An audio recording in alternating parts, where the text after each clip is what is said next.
ډالۍ کړي دي نو هغه ته ویم چې په دې بدنام کلي کې چاته ناست یو په دې بدنام کلي کې چاته ناست دي خلک خو ستا د مخ حیاته ناست دي په دې بدنام کلي کې چاته ناست دي خلک خو ستا د مخ حیاته ناست دي او دي څوک نیازبین زما او ستا د وطن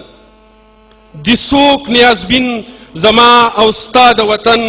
د خپل وجود په سوري شاته ناست دي او د سپین سپیڅلي روڼ سحر ګلابه د سپین سپیڅلي روڼ سحر ګلابه د شوګیرو ستړي ټول تا ته ناست دي اوس د عوامي نیشنل پارټۍ مرکزي صدر سینیټر د خوشحال خان بابا د پټکیول د احمد شاه بابا د تورې شړنګ د ایمل خان بابا غرور او د باچا خان د امن د فلسفې د سیاست وارث د ولی خان د پښتو او د پښتونولۍ د سیاست وارث د بابړې او اتیخیلو او کیسه خوانۍ د شهیدان وارث خپل ډیر خوږ او ګران مشر اسفندیار خان ته سټیج ته راتلو بلنه ورکوم چې راشي او موږ او تاسو په خپله وینا باندې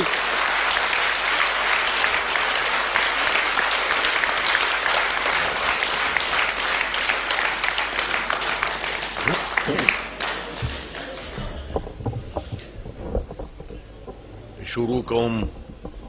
په نامه د خدای چې ډېر بخونکی او مهربانه دی د دې غونډې محترم صدر صاحب زما ډېرو درنو عزتمندو مشرانو همزولو کشرانو وروڼو بچو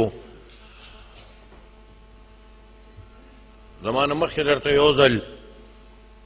سټیج ایکسټریم خواست کړی زم درته یو خواست کوم چې دا نن زموږ دلته راغونډېدل د پښتون قوم د تاریخ په یو ډېر نازک موړ نو که دونه خوا درته وکړمه چې دا خپل موبایل زم بند کړئ چې سبا دانی چې کوم د مطلب ټکي چې هغه ستاسو نه صرف په دې کې خطا شوي یا هم د ګاونډیانو نه په دې کې خطا شوي چې ستاسو موبایل ټنګېږي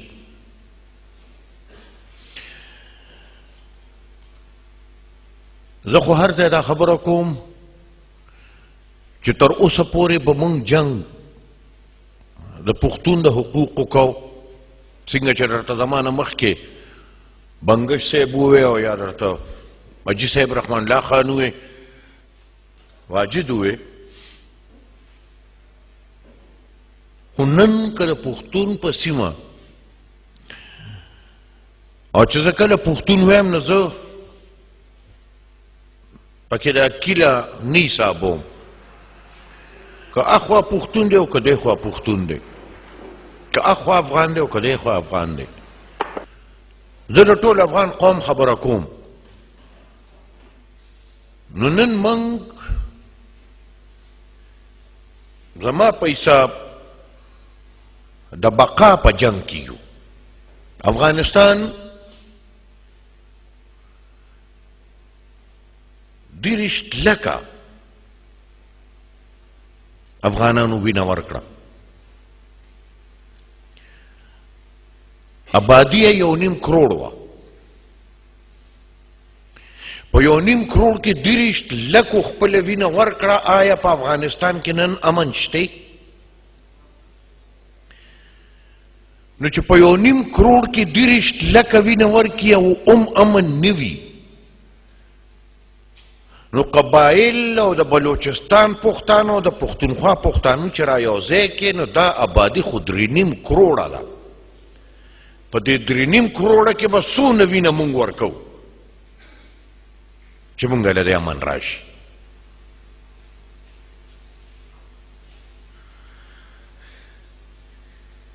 نن په دوه محاذو باندې که تاسو لږ ورته سوچ کوي اوس ګوره هغه زمانه مخکې مو ویلي شو چې دنیا ډېره وړه ده او خدای دې ټلویزیون والو سره خو کې دا خیبر او جیو او دین او دی کم از کم هغه د مسافر هغه کم درد چې به تاسو محسوسو د وطن نه چې به کوم لرېوالی و د وطن نه به نه خبرېدی نو هغه یې درله کم از کم لږ راکم کړی دی زمونږ جرنیل صاحب په دوره ووت اقوام متحده ته ته نو په لار کې جرمني ته هم لاړو په لار کې فرانس ته هم لاړو برطانیې ته هم لاړو بیا په اخره امریکې ته ورسېد مې څه مطلب هم د دنیا له دا تاثر ورکوي چې که امن غواړې نو پښتون ختم کړې ځکه چې طالب خو نه ختمیږي تر هغې پورې تر کومه چې پښتون جم دی په لنډو تپوس کوو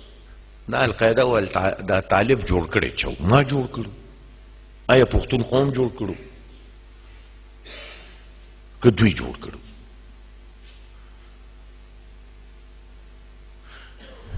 زه په دې خوشحاله یم که زه دا ویم چې زه په دې نیم خوشحاله چې شهاب الدین خان د باجوړ د قومي اسمبلۍ سیټ ګټلی دی نو دا به زه غلطه ویم زه په دې خوشحاله یم چې شهاب الدین خان د باجوړ نه سیټ وګټه زما د ای ان پي یو ممبر قومي اسمبلۍ ته لاړ خو د دې نه لویه خوشحالي زما بله ده چې دنیا له یو تاثر دا ورکړی کېده چې پښتون بالعموم او دا قبایلي سیمه بالخصوص دا تش دهشتګرد دي دا تش جنون والی دي نن د باجوړ خلکو چې دا ثابته کړه چې موږ د باچا خان بابا د عدم تشدد پیروکار یو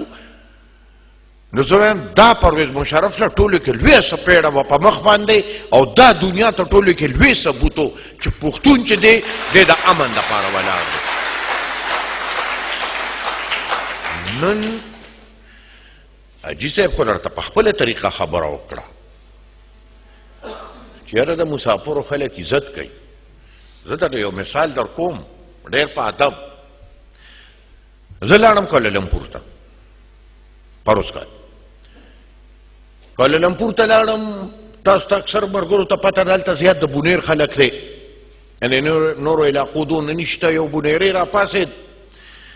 ما ته ویې رجي وې کله نه چې ریاست ختم شوی دی وې زما ټول خاندان په جماعت اسلامي کې دی او نن نه پس وې زه ستا ملګری یم نو ما ورته ویې چې ده خدای ظالمه ریاست خو چې ختمېده نو هم څه 15 شپږ کالې وشو 15 کاله د ټول خاندان هغلته ولاړ دی چا سره خبره خو وکړه که نه چې خبره ورسره ته وکړې او وکړي نو هلته وایه چې یاره زه په این پي کې شوم ما ته په خندا شو ما ته یې خانه وی زه چې دلته راغلی م زه دلته اړه چوم نو رزق ورله زه ورلېږم وی خدای کو چې سره جنډه په کور ونه لګي که سوره کاڅیره یې رانه ولیده وی زما نه غټ ډله به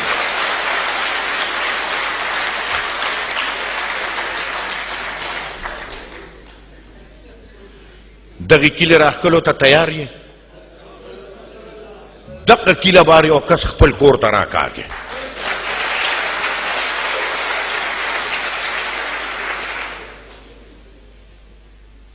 نن